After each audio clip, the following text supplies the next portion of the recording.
Roki Sasaki has finally decided on his three finalist teams, the San Diego Padres, the Los Angeles Dodgers, and the Toronto Blue Jays. Tonight we discuss the fallout for his decision, what it means for the teams that ultimately missed on Roki Sasaki, what happens to the international bonus pool, and what fallout we could see from the rest of the free agent market as well. That and many trades ahead here at the Upside.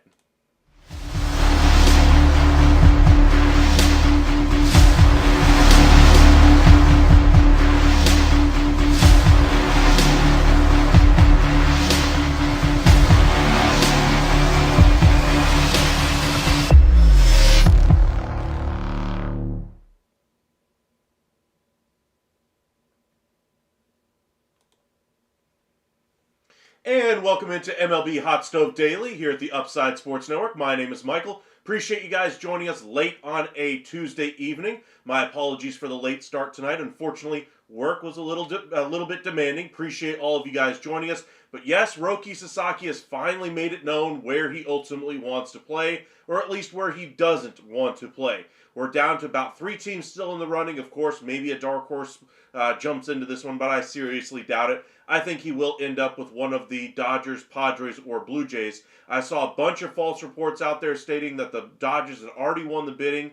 Honestly, it almost got me to believe it, but on some further checking, ultimately those were turned out to be false. So no decision has been made yet. I'm sure they've already got many contracts on the table from each team in front of him, ready for him to sign whenever the 15th does happen, and just see where they just see if they can get him under contract. But he's going to take his time. He has till the 23rd to make his decision. But tonight, I want to focus on the bigger picture here. Sure, if Roki Sasaki goes to the Dodgers, it's a great boon to the Dodgers. But what happens to the rest of the league? What happens to the rest of the free agents? Where do they end up going? What happens now that the Dodgers will have essentially a 6-man rotation for certain whenever they bring back Clayton Kershaw? What happens to the rest of the teams that weren't even in on Sasaki and were instead targeting these other free agents and have been waiting for these free agents to make up their mind?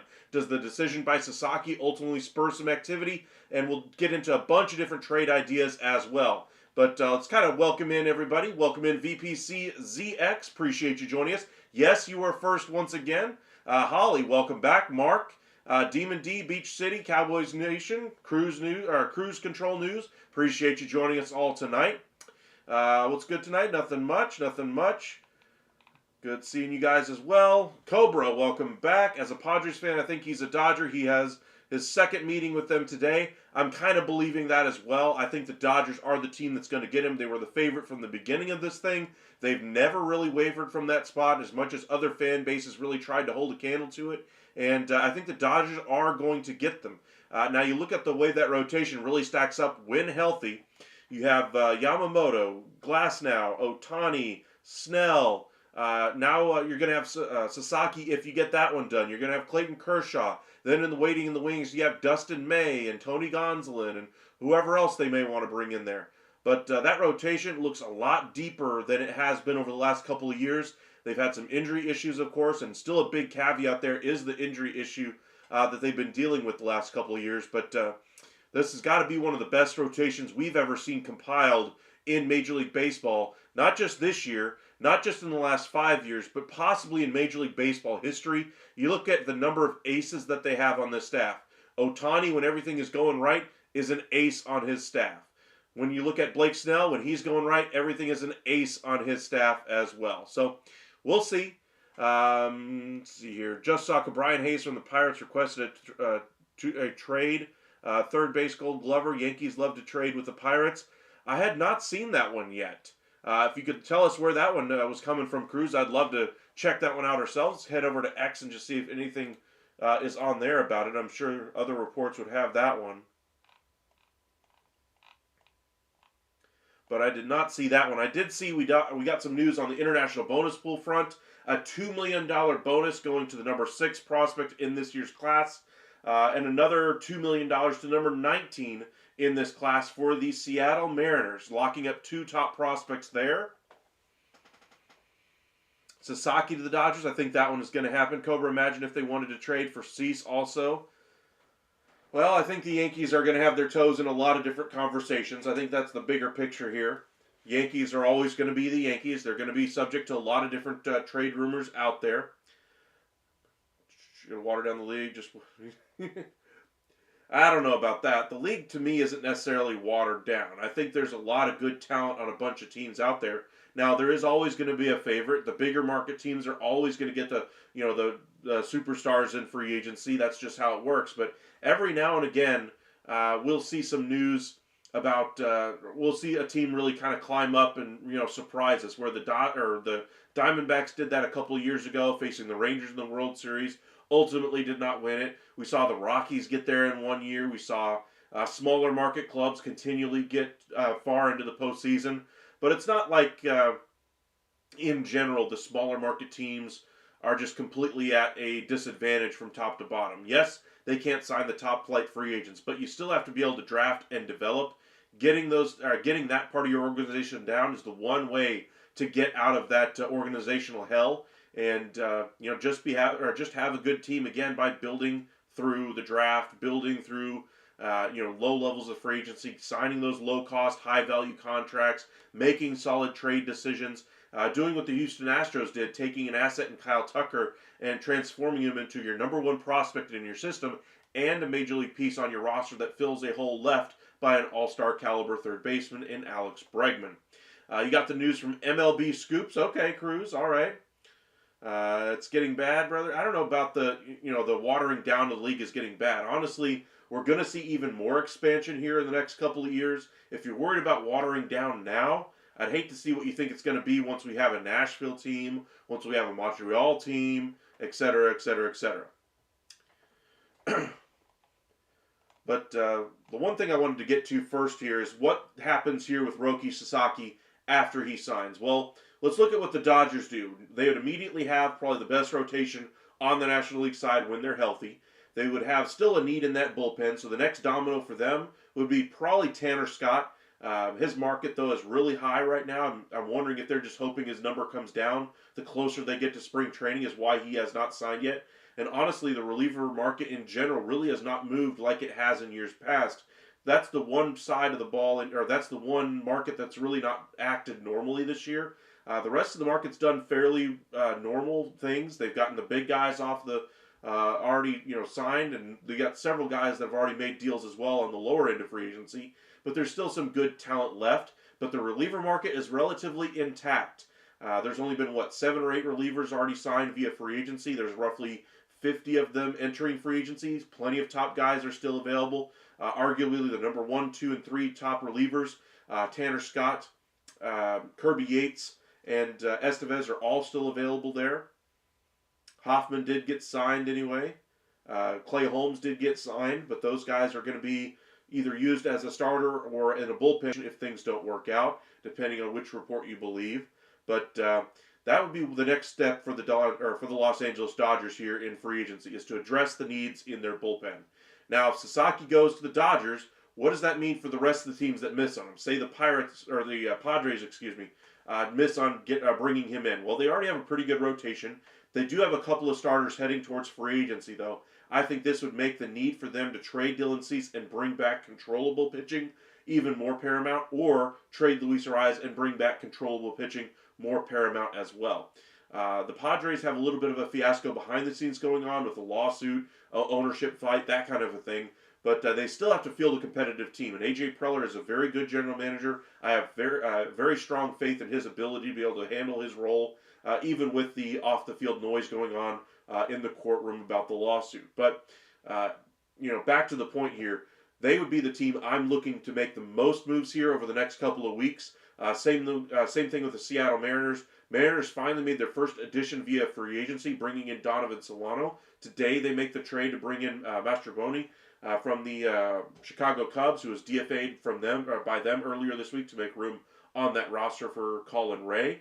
But the Mariners are not done. They still need to bring in more offensive pieces, more higher-end offensive pieces in general. Mastrobuoni, to me, doesn't exactly move the needle, but Solano at least is a step in the right direction. I'm wondering if the Mariners are trying to find a way to hold on to Luis Castillo and keep that rotation intact.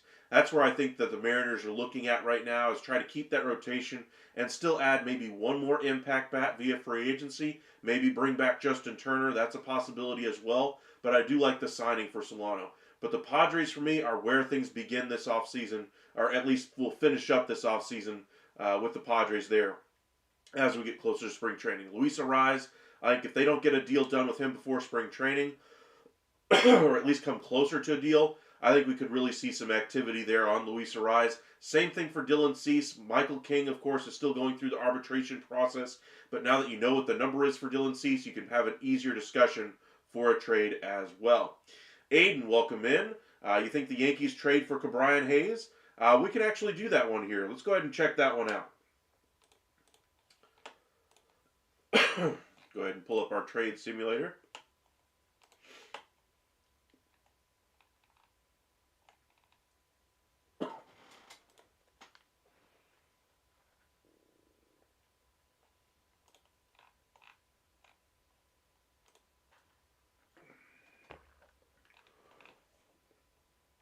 Let's see, what would he cost?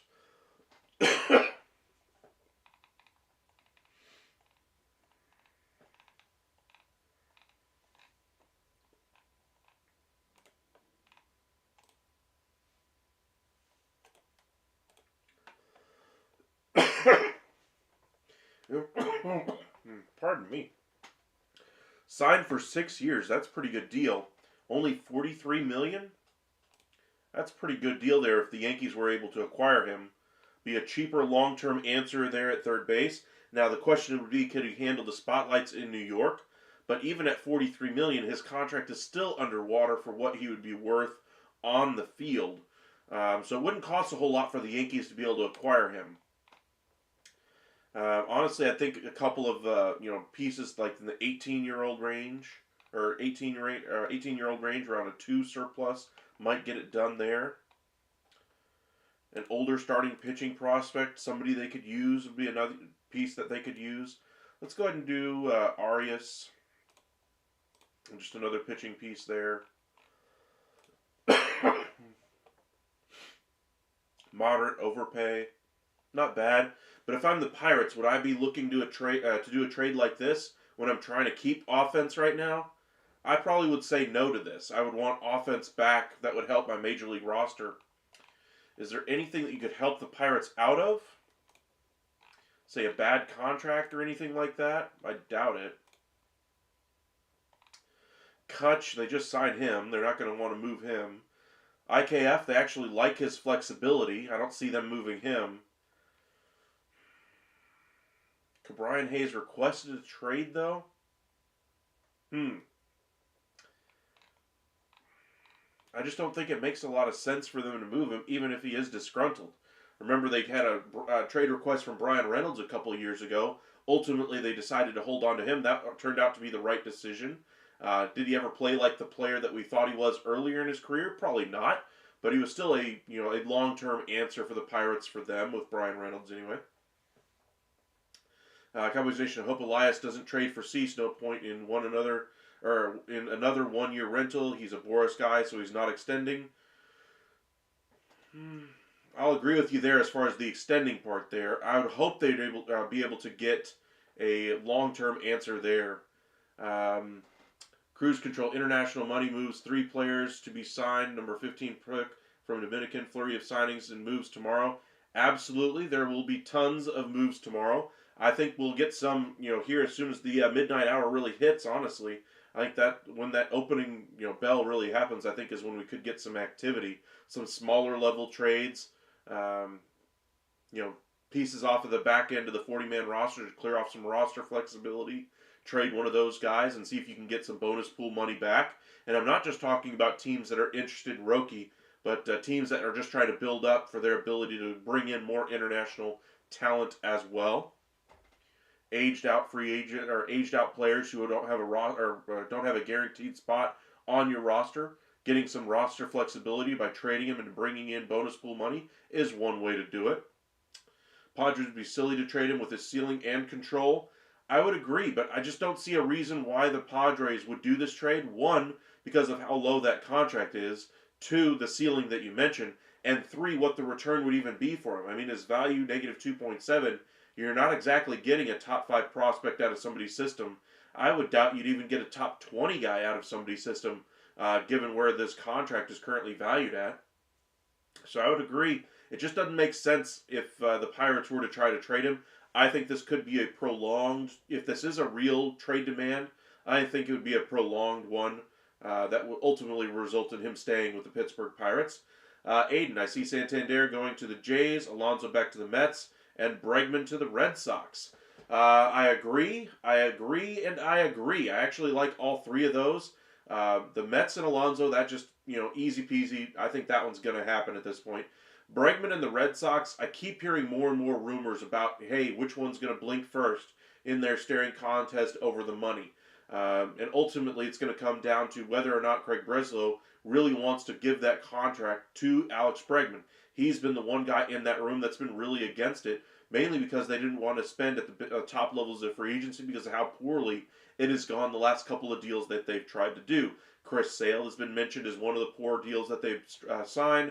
The deal for Trevor Story, the deal for Yoshida, a couple of international free agents that they tried to bring in without major league experience, never really panned out either. But they've got a really good young team, and this team is ready to compete. They make the investment by bringing in Garrett Crochet. They bring in Walker Buehler. That team is ready to go, and so if they bring in Bregman, I think there's a good chance they make additional moves to that roster to help supplement it. Maybe bring in a number 1 type starter at the deadline to really push this thing forward. But I think Bregman to the Red Sox makes a lot of sense. As for Santander, if the Tigers don't get Bregman, I think the Santander market will certainly pick up there with Detroit.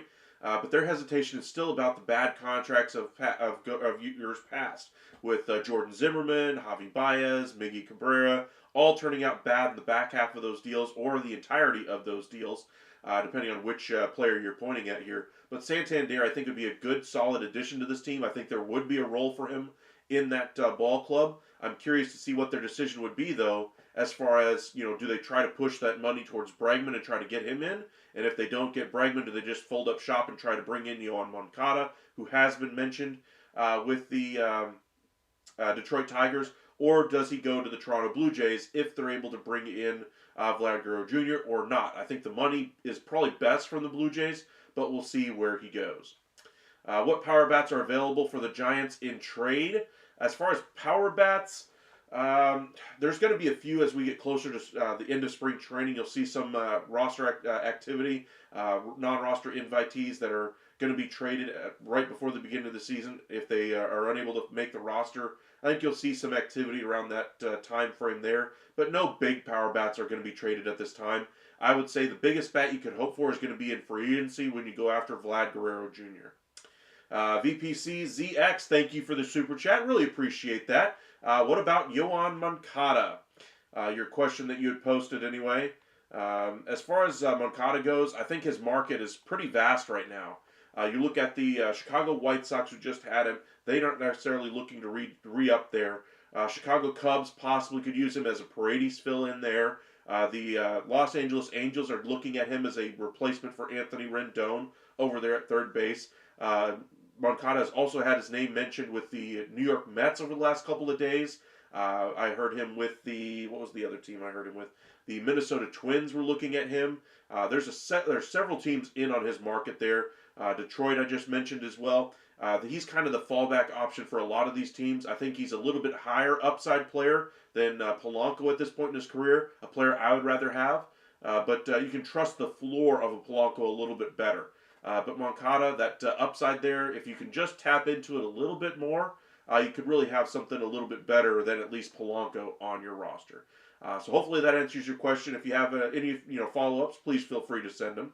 Michael, do you ever do redrafts for MLB? Not really. I don't like to do revisionist history type of stuff. Now, if there's something, glaringly obvious and just a fun exercise, sure. But I don't really do that kind of a thing. I like to look forward primarily.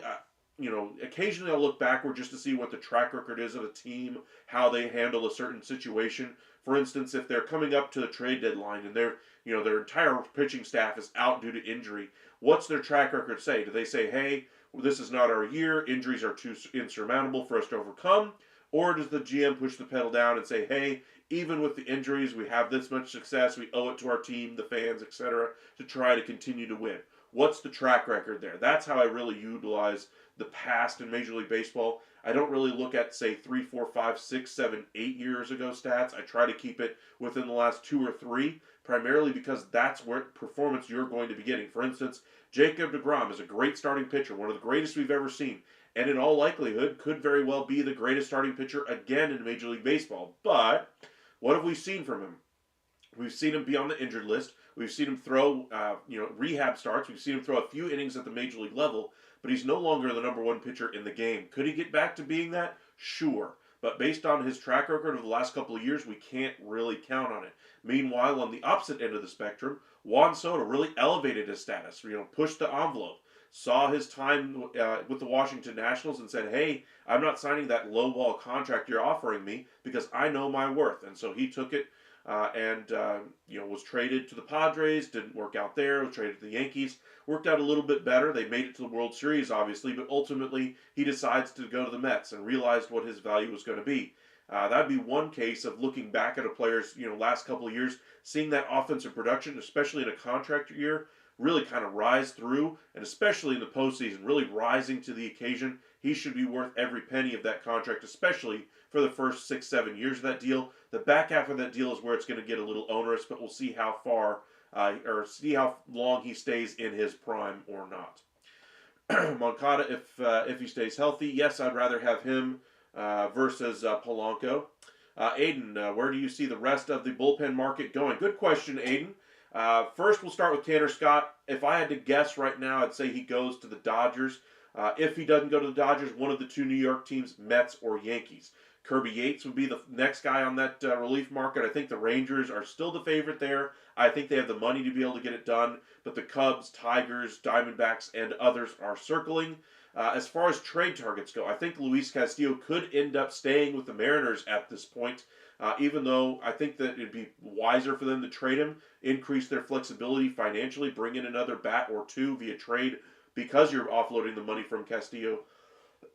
Another deal I would expect is Luis Arraez getting traded or extension.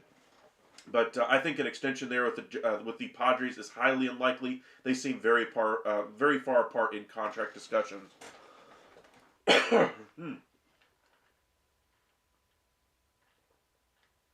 But as far as the rest of the bullpen market, on the trade side of things, I think we could see a couple of surprises. Ryan Helsley, they keep saying, is not available, yet he's the top guy via trade that everybody's looking at, along with Ryan Presley.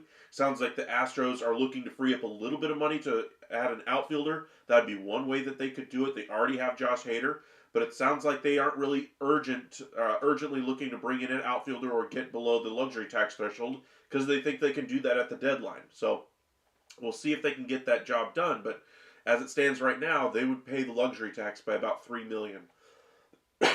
That's a number that they should easily be able to dip back underneath if they had to. Pardon me.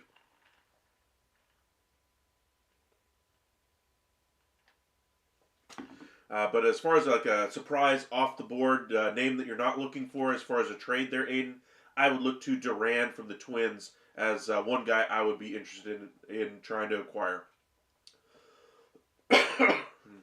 Banana the Bad Guy Williams, interesting name.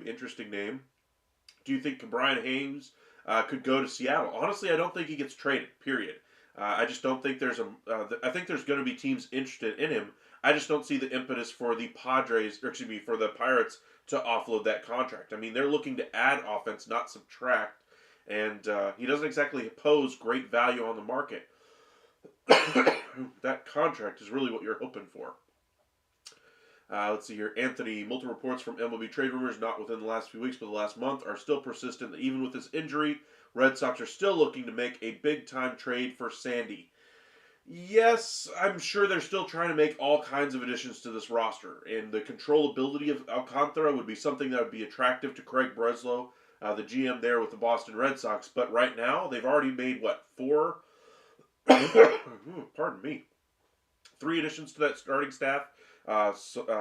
Sandoval, Buehler, and Crochet. There was headlines that they could make another one with a Luis Castillo trade that would send out Casas and Yoshida, bringing in Castillo. If they brought in Bregman, they would free up some lineup flexibility by offloading Casas and Yoshida in that trade and beef up that rotation. But Alcantara would do the same kind of a thing. Would I say the chances of that are 0? No. I would say the chances of a Alcantara trade are actually pretty decent.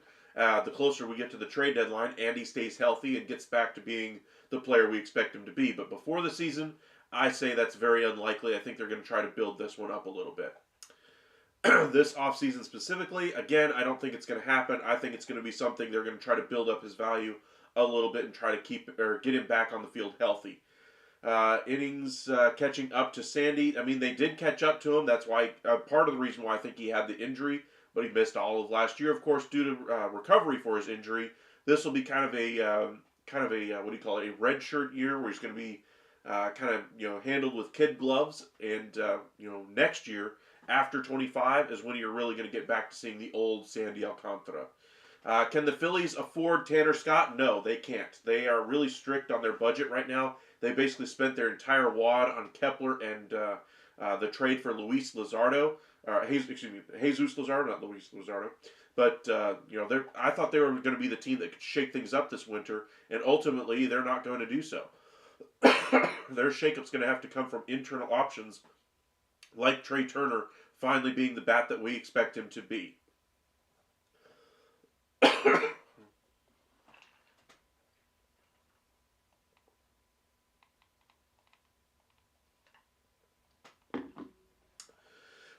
You think the innings haven't caught up to Sandy? That was more of a freak injury. You don't think it happens again? Well, usually, once you have a Tommy John, usually you're good for about 4, 5, 6 years, and then you do run the risk of some injuries. That's why you see some guys who have a Tommy John, 5, 6 years, they have another one. That's becoming more and more prevalent. We're seeing that trend. That's part of what baseball's injury report on pitchers said a few weeks ago, and that's something we need to start keeping an eye on is pitchers who do have that Tommy John, how many ultimately have it again. Timeline right now is around 6 years for it to happen again. Jose, welcome back. Who's the next player to look for Japan in next year? Murakami. Yeah, I can't say his name right now, but it's the slugger that's going to be coming over next year that we really need to be looking for. D-Rod, Michael, how are you, pal? Good today? Work in progress. This is honestly the most I've coughed all day. I got a frog in my throat. I think it just won't go away. Sandy is a freak type of guy in terms of a starter. He's a flamethrower, but he's efficient with how he throws hard and not just throwing hard to throw hard. I'll agree with you on that one. Sandy, Pablo, Jesus, in my opinion, all started to decline significantly. I wouldn't agree on that one. I think Sandy Alcantara is still going to be a great starting pitcher. Pablo in that same boat. To me, Jesus Luzardo, always looked like a great, Ferrari sitting in the garage. But the second you took it out on the road, you realized that it's missing a muffler or, something fell off as you were driving down the road. It's a lemon and, you wheel it back into the garage, you fix it up, looks great. The second you bring it or you start that ignition, it starts coughing up and, doesn't work out so well. So that's kind of how I picture Jesus Luzardo, that he looks great in the garage, but once you start really trying to rely on him, it doesn't exactly work out for you. Meanwhile, the other two that you mentioned there, Alcantara and Pablo, I think both of those pitchers are still aces on their teams. Pablo Lopez specifically, I think, is still a very good starting pitcher. I think he's, easily a number one in somebody's rotation. But as far as Alcantara, I just want to see him get back to being who he was before the injury, and then I'll have the same confidence there as well. D-Rod, Anthony was thinking the same thing about Scott to Philly. They can use him, and they are still contending, but they are up against the Cohen tax. That's kind of my thoughts there. With the Cohen tax with the Philadelphia Phillies, they spent their money with Kepler and Luzardo. If they're going to add another, relief type of pitcher, I think it's going to have to come via trade and possibly offloading Alec Boehm. Remember earlier this offseason, they discussed the possibility of trading Boehm for Mason Miller straight up. That was never going to happen. But maybe they do something a little bit smaller. Maybe they do an Alec Boehm for Duran trade from the Twins. That's a possibility. We got Miranda coming back there as well. Maybe you do something like that and maybe add a prospect or two on the backside of it. But as it stands right now, I don't think Philadelphia has the budget to go anywhere near 20 or even 15 million for a closer there to go to Philadelphia. Cowboys Nation, I thought the Mets would have signed him after Sasaki said he was out. Honestly, I still think the Mets are in the market for Scott. That's kind of why I still have them as my second favorite for him, tied with the Yankees. I just think the Dodgers have always been there, along with, always been in the market for Tanner Scott via free agency if they couldn't get a trade done for Devin Williams via trade. I think that was their number one choice for closer in Devin Williams. They didn't get that one done, obviously, so now they're left with Tanner Scott. I think they're just trying to get the contract to their liking. So I still think he goes to the Dodgers if I had to pick a team. Michael, is there a young guy out of Korea that we should be watching for, either hitter or starter or reliever? Not yet. I honestly haven't paid too much attention to international. Besides, is it Murakami? I can't remember his name, but Murakawi. I forget how to pronounce it. I forget what his name is. Starts with an M-U-R. I forget what his name is though. If you guys want to help me out with that one, I'd appreciate it. Anthony, do the Phillies need to add a back-end starter? How about Alec straight up for Trevor Rogers? Straight up for Trevor Rogers? No, I don't think they would do that one. Do the Phillies need to add another starter? No, that's maybe. I don't think that's it either, though, Anthony. Let's see here. Do the Phillies need to add another starter? They already have a couple of good options. I like Taijuan Walker to have at least a bounce back year for them. Bounce back meaning like a 4.5. There you go. Thank you, Cruise Control. That's the one. Just couldn't think of the name. Jeez. I think it might finally be going away. Let's see here. But as far as their starting rotation goes, you got Wheeler in that rotation, Suarez, you got Nola, Sanchez in that rotation. Now you're going to have Jesus Luzardo. Waiting in the wings, you got Taijuan Walker. And then you got a number one pitcher that's going to be making his debut this year with Andrew Painter as well. D-Rod, I think you had it right. Murakami. Thank you. Okay. I just couldn't remember the exact pronunciation or spelling of his name, but I knew the guy. It's a power hitter. It's a slugger that's going to come over, and if I had to pick, he goes to one of the New York teams next year. I'm that confident already. Like we had a favorite last year for Sasaki and the Dodgers at this point, and it looks like the Dodgers are going to be the team that gets him. Right now, if I had to guess, I'd say one of the New York teams ends up with him. That should be a question on Jeopardy. Yeah. Alrighty. Let me head over to X and just see if anything else is happening at the moment. Nothing there anyway. One thing I do want to point out here is I've been paying attention to this page the last couple of days, just kind of flipping through the different prospects that could be coming over. Let me update it real quick. These are some of the names that you're going to be seeing in your Twitter feed over the next couple of days. Roki Sasaki, of course, is the number one international free agent. He's going to take somebody's bonus pool money, but you just saw Yorger Bautista today sign with the Mariners for a $2 million bonus there, and then the number 19 guy in this one as well, Kendry Martinez, also goes to the Mariners for another $2 million. So you look at these guys here, they might not be anybody you're paying attention to right now, but give it a year, and you'll look at him and be like, hey, that Sebastian Walcott guy, he's pretty good. Well, no crap. They had to sign him at some point, and this is the time you go out there and get those deals done. So keep an eye on this list. A lot of these guys are going to come off the board in the first week here as we get into the new league year with the international bonus pool. Anthony, the reason why I saying trade for Trevor Rogers straight up is because he can move to the bullpen because he pitched a couple of seasons with my Marlins outside of the bullpen as a seventh inning guy. Possibly, I'd give you Rogers if it were my team. Let's see.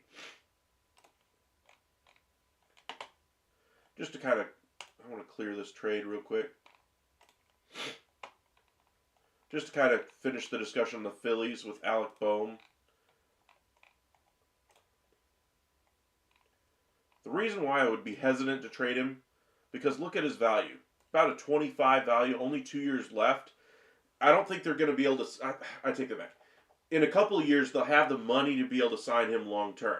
But will they want to do so? I think he's got a really good bat in that lineup. I think he gives them a really good option, kind of lengthening out that roster. But they have some guys in that lineup that are going to be gone in a couple of years. For instance, Schwarber's going to be a free agent.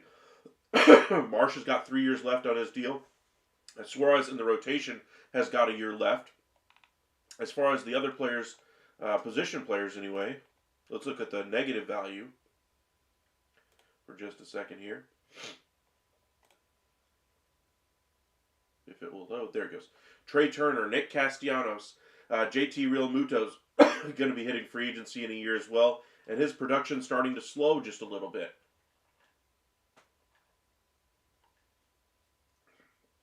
But as far as the Phillies go, I would not be trying to move on from Alec Bohm too rashly just to get a closer option. I think you'd have to bring in a third baseman to replace him because they're not going to have the money to go out there and spend on a Alex Bregman or somebody like that as well. Let's see here. Did Andrew Salas already sign with someone? I did not hear Andrew Salas' names go anywhere. Ethan, I'd expect the Rangers to trade for Dylan Cease now, if not Jordan Montgomery. With them being out on Sasaki, I could see them adding a starting pitcher. Dylan Cease, I think, would be a little rich to trade for right now. I don't think they would do that type of a move. But Jordan Montgomery would be the type of pitcher I would see them going after. We posted a trade, I believe, yesterday while we were live on the air. See if we can get it to pop up here. Yeah, that was the trade we made yesterday. Jordan Montgomery and $15 million. So the Rangers would pay roughly $7-ish million of the contract for Montgomery. And in exchange, you're basically giving up Ezekiel Duran, who's kind of a man without a position right now on that Rangers roster, going to be kind of stuck in the middle. And, offloading him to the Diamondbacks gives them a long-term piece that they can utilize outfield, infield. Hopefully he gets more playing time out there. I think he's going to be a great player. Or at least has a chance to be one. He just needs consistent time. And that would get this trade across the finish line, in my opinion. Woo-wee, welcome back. So will Sasaki sign tonight? No, he will not. He will sign in a couple of days. Joel Wolf, his agent, already said this thing is going to take a couple of days as they kind of hammer out the details of the contract as he finishes deciding where he wants to play, as other teams try to, grapple for more international bonus pool money as they try to woo him to their team. Dodgers, Padres, Blue Jays still in there. Other teams are going to make trades to acquire more bonus pool money, just in case, say that, Sasaki makes surprises us all and goes to the Padres or to the Blue Jays or goes to another team that he hadn't told us he's still got in the running as well. But sounds like a three-team race. But I would expect a flurry of activity tomorrow on the trade front, and we'll be live here at the Upside for it. So make sure you guys hit that like and subscribe if you haven't already. Got about 50 of you guys with us. Make sure you guys join us every single night as we break down the latest from MLB's Hot Stove. Good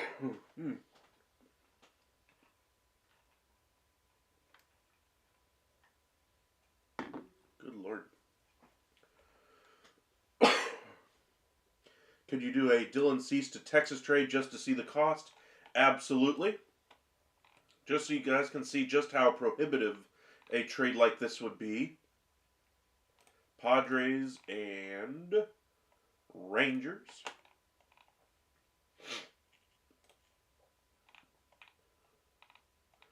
By the way, this is a really good prospect right there for the Padres.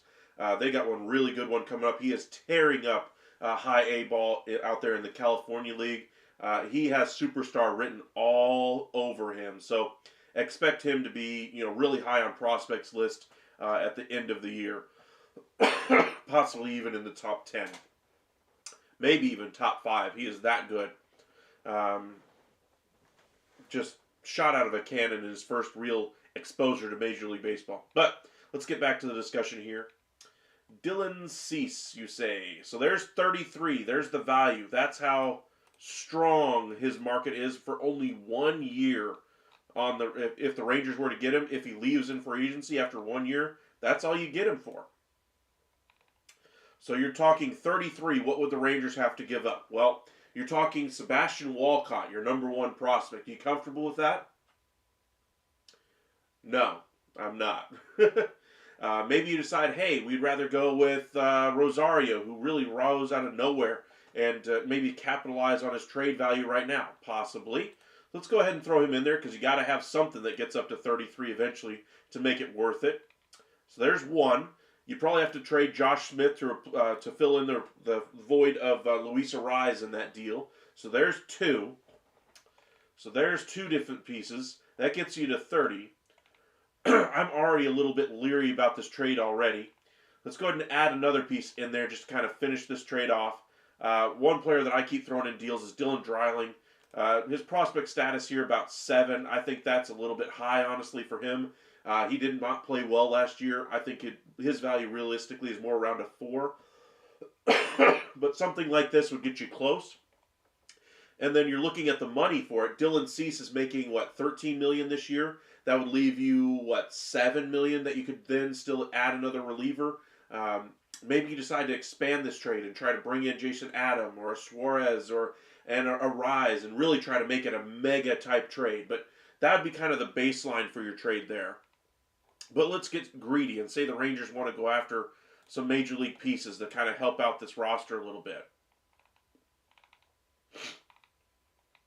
Say they go after a Suarez type for their closer, or the 2 I want to go after, Jason Adam, who's who's closed before, and Luis Arraez to help out your lineup and take over the spot for Josh Smith in that lineup. Well, now you've got Smith basically takes the active roster spot for Arraez takes the spot for Smith on the active roster. Your Adam takes the spot for nobody, and Cease takes the spots for nobody. So you're going to have to trade a couple more guys off of your everyday roster. So let's see. Who could you deal? We're talking maybe Justin Foscue at this point. If I can find him on here.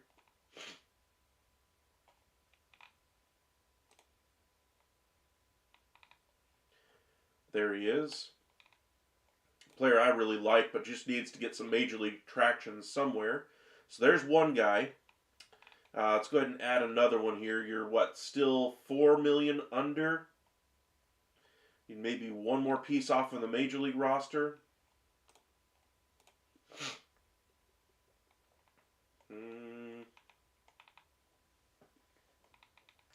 Nothing there really speaks to me there that they could trade. What about at the other end of the spectrum?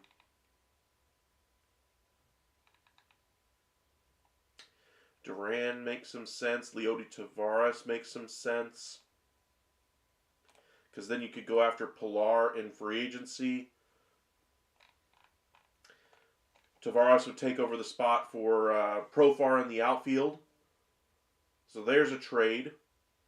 I say a trade. I don't love this trade because I would rather hold on to Rosario and Smith in this deal. Now, if you take out those 2 pieces and you take out Dylan Cease, then I'd be willing to discuss things with you. But, I mean, to me, this trade right here makes a lot more sense than the one with Dylan Cease. To me, I would rather go out there and do the trade for Jordan Montgomery and bring him in because I think he has a very good chance to be exactly what the Rangers need, which is an innings eater for them. They don't really need anybody else to be at the front end of the rotation. They don't need to overpay for that value. Now, sure, you'd love to have a number 1 in rotation at any time, but for me, the cost to bring him in for 1 year, I'm not willing to give up that much in order to bring him in. You're giving up the entire future of Rosario. You're giving up 4 years of Josh Smith. Even though I think now is the time to really capitalize on his value, I don't think that's the right move to do so.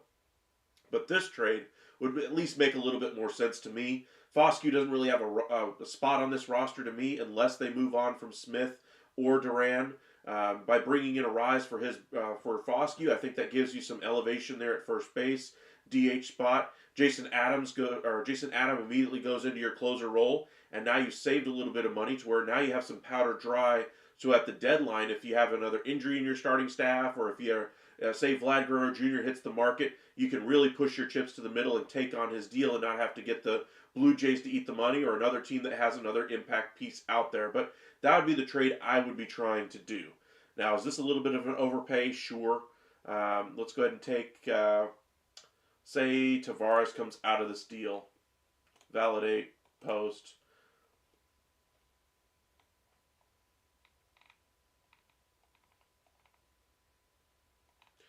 So there's the deal there. But you like the other trade, so I'll go ahead and post that one as well. That way we can look back at it in the future. So the Padres,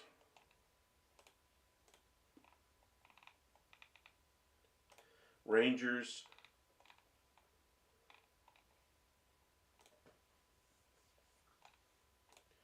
Majors guys only, please. Dylan Cease to the Rangers.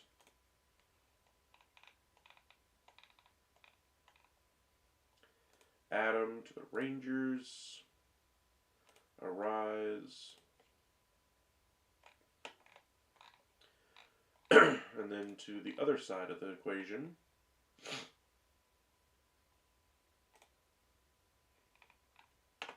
We did Rosario, Smith, Dreiling,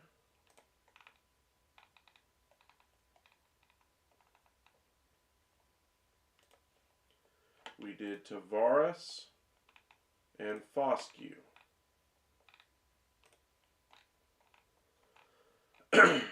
Validate, post. There we go. So there was the mega trade anyway. Again, the reason why I don't like this one is because these pieces here.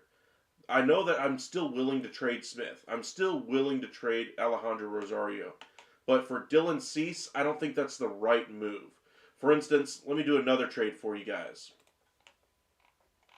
This would be the type of trade I would rather move those pieces for. If I'm willing to cash in some upper level pieces as the Rangers team, a piece that I would be looking for is with the Minnesota Twins, for instance. Say they're looking to offload some salary and trade a guy like Pablo Lopez. That would be the piece that you bring in. 3 years of control. It's an extra 14 in actual value. So your trade itself would have to start with, if you don't want to include Walcott, it'd have to start with Rosario. You'd have to include Smith. And maybe Cody Bradford. 2 major leaguers and a high value prospect gets you really close. And then I think maybe another piece like Ezekiel Duran finishes it off. But that would be a trade I would rather do for Pablo Lopez than Dylan Cease. Alright. Let's try to answer some more of these questions that have been coming in. Michael Avanos, Christian Salas. Okay. How's Ezekiel Duran's value these days? His value is around 3 and change. I think the Rangers are hoping that the winter ball success that he had will translate. They kind of pulled him out as a precautionary reason due to tightness that he had in his, I believe, his hamstring or something like that. No reason to push it in winter ball, so just kind of let him take it easy. But it looks like his swing was at least getting back on track. It's going to be a really big spring training for those middle infield prospects. There's 4 of them, to me, that are going to be competing for probably 2, maybe 3 roster spots. We're talking about Ezekiel Duran, Josh Smith, Justin Foscue, and Jonathan Ornelas. And I think Bruce Bochy really likes Jonathan Ornelas. I think he has a great chance to make the big league club out of spring training this year. Justin Foscue, I mean, he's really going to have to hit the tar out of the ball to make this roster out of spring training. Otherwise, I think he starts the season at AAA. But he's a guy that might get traded for the international bonus pool money. That would be one piece that I could see the Rangers offloading to try to make an international bonus pool money back. Maybe getting a competitive balance pick back as well. Say they trade him to a team like the Milwaukee Brewers, somebody like that to kind of replenish the second base prospect that they just gave up to the New York Yankees, or they just acquired as well in addition to that New York Yankees trade as well. I think, which way did that second baseman go? I think it was to the Brewers, so they would add another second baseman. Never mind. Anyway, the other one you personally like, okay.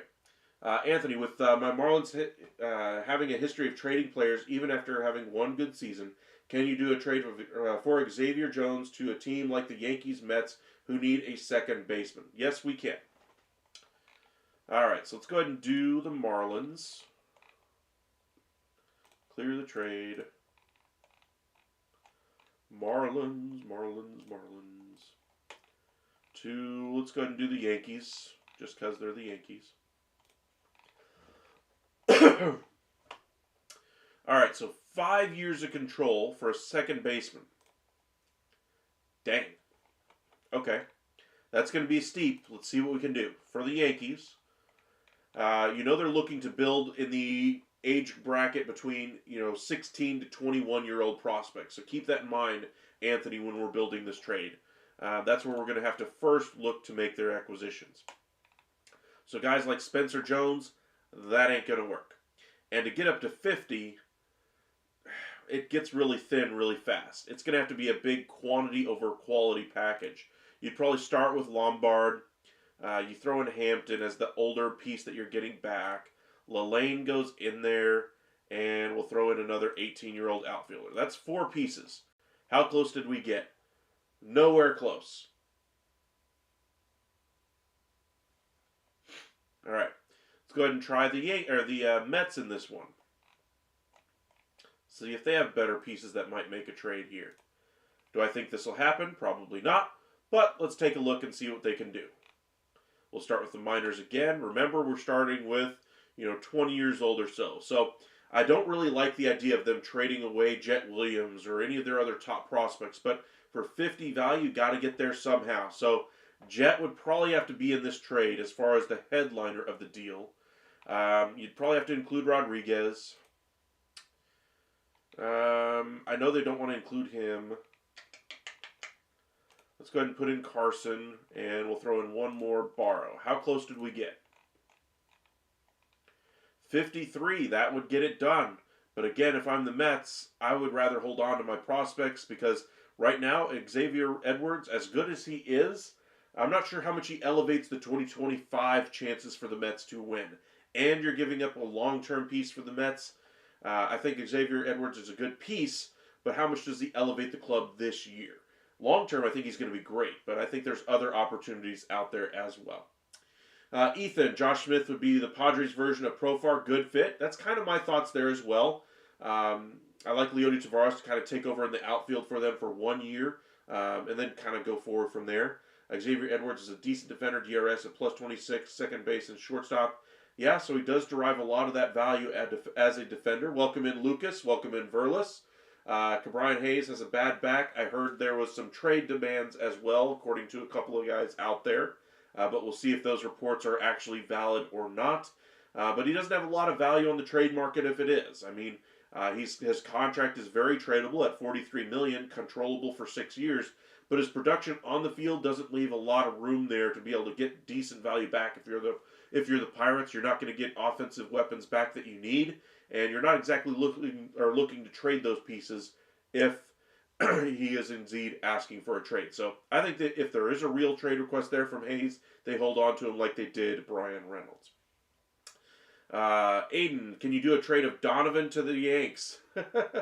That's one that's constantly requested by the Yankees. I suppose I could do that one.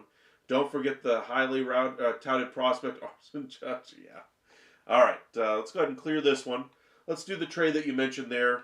Cardinals with Donovan.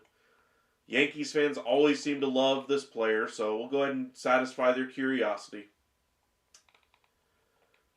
All right, Donovan has a value around 29. Remember, Cardinals are looking to dip down for only this season and be back in contention next year. What could they do to make this worth their while? So Donovan's deal currently has 3 years left. He's making roughly 18 over the course of that deal. So that's what, 6 per season, roughly. We'll call it 3 this year, 5 the next year, and what, 8 to 10 the next year, something like that. But still, pretty low cost contract for the Yankees for 25. So that would be a good reason for them to make this trade. So are they going to include Spencer Jones in this trade? I'm not sure he'd be a great fit for what the Cardinals would be looking for. So I don't think that's where they would start. I think Lombard they want to try to hold on to, but you need a headliner in this deal, and that might be where they go. So let's go ahead and throw in Lombard in this deal. We'll throw in Hampton as the starting pitcher of merit in this deal as well. That gets you to about 26. You need about 3 to 5 more to really push this one across the finish line. Let's go ahead and go with a 18-year-old outfielder there. So that would be a trade for Brendan Donovan. If I'm the Cardinals, do I say yes to this trade? Not a chance. Reason being is because they absolutely love the player for all the reasons the Yankees fans love the player as well. There's just no impetus for them to move on from him at this point. Next year, when he's only got 2 years left on his deal, maybe they'll revisit the conversation. But for right now, I think Donovan stays a member of the St. Louis Cardinals. Let's see here. Anthony Michael, is there one player when the Rangers were drafting in the top 10 you wish the team had drafted? Every year. Honestly, the worst one I remember is the year they drafted Dylan Tate. I just didn't... I saw what they were trying to do. But to me, the direction that they chose to go with was not a smart decision. Let me just see. MLB draft. If I can spell, of course. MLB draft results by year. All right.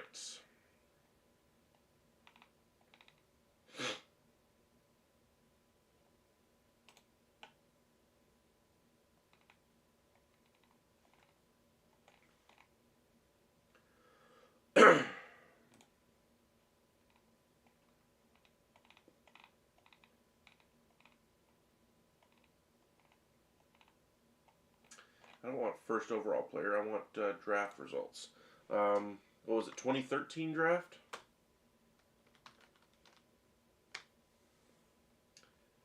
Well, let's just go back. Let's do it the other way.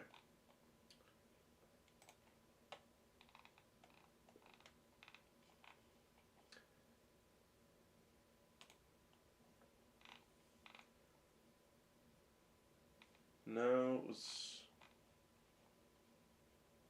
Had been after that. Maybe it was the 16 draft. No, not that one. Somewhere in here.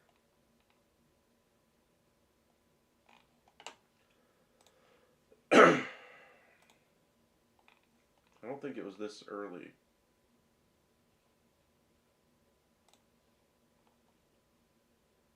Was it 14?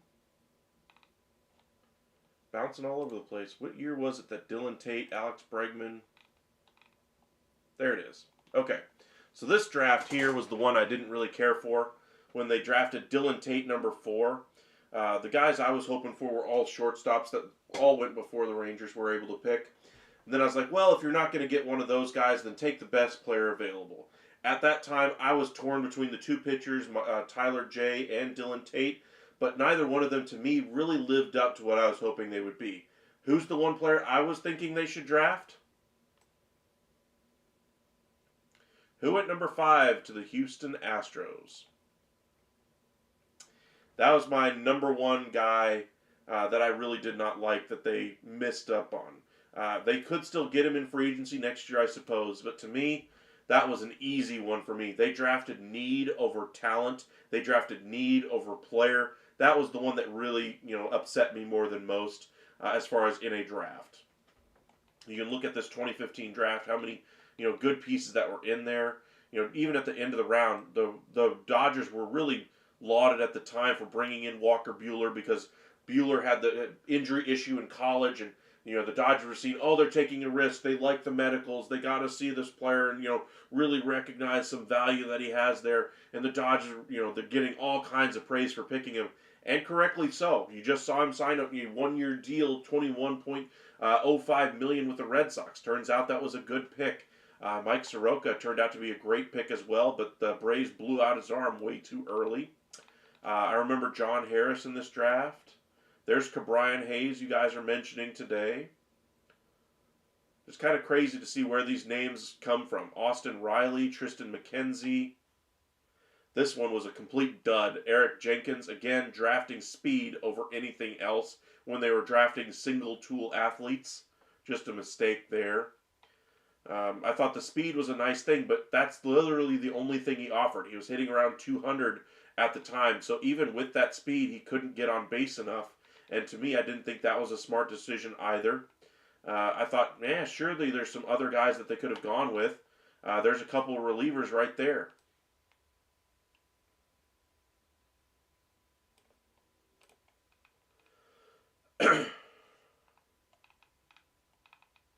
Anyway, going down the rabbit hole a little too far there on the draft. All right, let's head back over to X, see if anything else is happening tonight before we wrap up for the evening. We'll be live for 2 different shows tomorrow. I'm going to do a rare NFL one tomorrow, discussing some of the coaching changes, the NFL playoffs. We're also going to discuss a little bit of the NBA trade deadline. That'll be our daytime show that we have tomorrow. So be sure to join us during that one. That'll be our first live that we have for that one. And then tomorrow night we'll again discuss Major League Baseball on our MLB Hot Stove Daily Show in the evening as well. Heel, welcome in. Is Victory Plus worth it? Absolutely. It's free. The Rangers will have a cost on their games on their that you get through their app anyway, but we haven't heard anything as far as how much the Rangers games are going to cost through Victory Plus. That's the one real bit of news that we got today, is that the Rangers are beginning to announce their TV package that will begin with Victory Plus. The Rangers are going to be joining the Dallas Stars, the Anaheim Ducks, and a few other teams that are on that streaming service already. Dude Perfect is on it as well. But they're going to have an over-the-air option as well. They're going to probably stream every game through that Victory Plus, and then they're going to have a cable component as well. So we shall see. But I like Victory Plus quite a bit. The streaming works very well for Stars games, and I highly recommend it. Anthony, honestly, I wish Marlins drafted Brady Singer at number 12. Yeah. It's kind of fun going back through drafts occasionally, but I don't really like to go revisionist history too much because, it's always 2020. Hindsight is always 2020 when you look back at drafts. Just look back at the NFL drafts, just how much, everybody thought Jamarcus Russell was the guy. Probably the biggest bust we've ever seen. How many people thought Andrew Luck was the can't-miss guy? And he looked every bit the part, but had injury issues, concussions, couldn't stay on the field. You never know who's really going to hit. And you just try to do the best work that you can to see, makeup, character, is this the right guy to lead our organization? All those kinds of things are going to go into it as well. But again, we'll have our live tomorrow. As usual, our MLB Hot Stove Daily around this time tomorrow. So be sure to join us as well. And then tomorrow morning, we'll have our NFL, live update anyway as far as the, coaching search right now that's going on. And we'll go into some NBA trade rumor stuff as well. We're about 3 weeks away from the deadline there, so we want to dip our toe into a little bit of the other sports during the day tomorrow. D-Rod, Michael, is going to be like drama for an Entourage victory. Yep. Ethan, you said you would go with, you would prefer Pablo Lopez. I say go get Sandy Alcantara. If Alcantara is proven to be healthy, obviously I'd prefer Alcantara because I think he has a higher ceiling. But Pablo Lopez, because of the track record right now, until Alcantara proves that he can get back to being that level of ace again, I would lean more Lopez. But I would probably wait until the deadline either way to make a trade, and at that point, maybe Alcantara's proven it to be healthy as well. Anthony, but doing a what-if scenario is kind of interesting exercise. I understand you don't like doing revisionist history, Michael. It is kind of a fun what-if, yes. But what-ifs are fun to a certain extent, but to me, what do those what-ifs serve their purpose of? You have to learn something from that experience. why did the Rangers make the decisions that they made to make the draft pick that I absolutely hated at the time? Well, the reason why I didn't like it at the time is the reason why it didn't work out. Because they drafted need. They drafted for a specific skill set that they were targeting that was missing on their roster. At that time, the Rangers had very little speed on their roster, very little speed in their minor leagues, and so they said, hey, this guy's got the most speed in the draft, left, let's get him and put him in there. That was Eric Jenkins. They said, hey, we need a number one pitcher. Dylan Tate looks like a great pitcher. Let's throw him in there. But they didn't really draft who the best player was, and that was the reason why it didn't work out. So as far as the what-if scenario part of it, if they had drafted Kyle Tucker, where would they be? Well, it doesn't matter. They didn't draft him. Maybe they end up signing him in free agency. Maybe they can consult their notes from the draft and see how his career has really grown. Has the player changed over the last 8 years as far as his approach? His medicals, have they changed a lot over the last 8 years? Makeup, character, all those things. Are they still the same as when you scouted him coming into the draft? Those are the same discussions you're going to start having again when you talk about him in free agency. So I appreciate you guys joining us tonight. Again, hit that like and subscribe. Thank you guys so much for all the well wishes over the last couple of weeks. And if you have any questions, comments, etc., please feel free to send them our way. D-Rod, there was so much talk about the Marlins having interest in Gleyber Torres. They didn't engage in free agency for him. Yeah, that was kind of surprising. I thought they would have been a team that had been a good fit there, low-cost contract, but I guess Torres just wanted to stay in a more competitive situation. But even more surprising is that they didn't even reach out. So Marlins, though, are going through a little bit of a downturn overall, but having some guys on a one-year deal to help shepherd this team through would be a nice thing for them. And if those pieces work out, maybe you trade them at the deadline or sign them for longer term. So ultimately, it was a little bit of a surprise they didn't go after Torres. There was a trade in place anyway for Luzardo and Torres, yes. That was not this offseason, but the offseason before. Just head over to MLB Trade Rumors, see if anything else is happening at the moment. Again, basically saying Bregman's not going back to Houston, looking to get over $200 million, etc., etc., etc. Nothing new there. And again, there's the Rangers' new streaming deal, Victory Plus. Alrighty. Thank you guys for joining us tonight. Going to go ahead and try to rest up my voice for tomorrow. Hopefully get over the last bits of this cold, and hopefully you guys are staying safe out there. Best wishes to those of you guys that might have been affected by the wildfires. We'll be back live tomorrow morning. Be sure to hit that like and subscribe. We'll check in on the NFL and NBA tomorrow morning, and then our MLB show as usual tomorrow evening. Thank you guys. Y'all have a great night out there.